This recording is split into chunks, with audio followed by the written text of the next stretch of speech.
வணக்கம் நண்பர்களே. இன்று நாம் பார்க்க போகும் செடியின் பெயர் அல்லது மரத்தின் பெயர் வாத நாராயணி. ஆங்கிலத்தில் ஒயிட் குல்மோஹர் என்று அழைப்பார்கள்.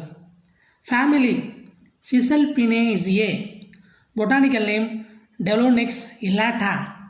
Medicinal uses. White gulmohar could be beneficial for joint disorders. நம்மளுடைய மூட்டு வலியை சரி பண்ணும். வயிற்றுப்போக்கு டயேரியா, மவுத் அல்சர் வாய்ப்புண்ணை சரி பண்ணும். அப்டாமினல் பெயின்ஸ் நம்மளுடைய வயிற்று சம்பந்தமான கோளாறுகளை சரி பண்ணும். பாடி பெயின்ஸ் உடல் வலியை சரி பண்ணும். ஆன்டி இன்ஃப்ளமேட்டரி ஏஜென்ட்ஸ் நம்ம உடம்புல ஏதாவது இடத்துல கொப்பளங்கள் வீக்கங்கள் இருந்தால் அதையும் சரி பண்ணும்.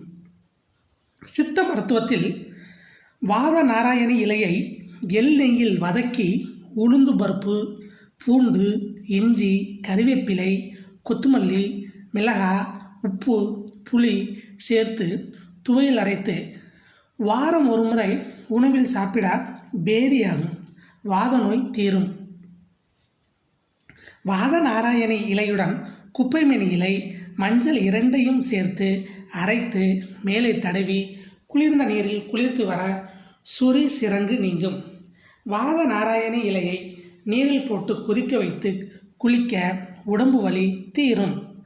நகைச்சுத்தி, கடுமையான வலியுடன் நகை கண்ணில் வரும் வீக்கம் போன்றவைகளுக்கு பிற மருந்துகள் எதுவும் கேட்பதில்லை. இதன் தளிரை மைபோல் அரைத்து வெண்ணெயில் மத்தித்து வைத்து கட்ட 2 நாளில் குணமாகும். வலி உடனே நிற்கும். இது போன்ற தகவல்களை பெற நம்ம சேனலை சப்ஸ்கிரைப் பண்ணுங்கள்.